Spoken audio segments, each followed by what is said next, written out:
Welcome to the Slop Farm. Enjoy the video. You begin by creating a focused collection and ensuring Zotero Desktop plus the browser connector are installed. This lets you capture sources quickly. Click the connector on a web item, then drag captured items into the collection you made. Once done, set import options so PDFs attach automatically and file names follow your desired template. This avoids duplicate manual renaming later. Make sure to enable sync so items are backed up and accessible across devices before you start building a bibliography.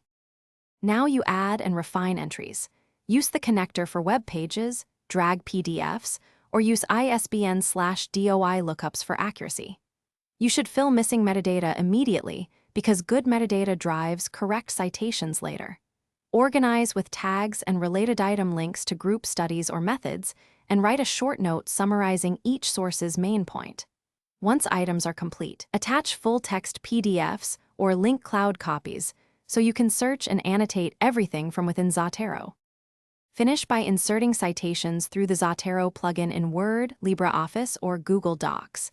Select your required citation style and insert references where needed. Generate the bibliography from selected items or the whole collection, then scan for style inconsistencies, often caused by incomplete metadata. If citations don't update, click Refresh in the plugin, make sure the correct library is selected, and resync Zotero.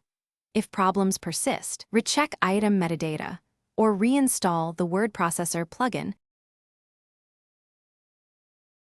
Thanks for watching. Consider subscribing if we helped you today.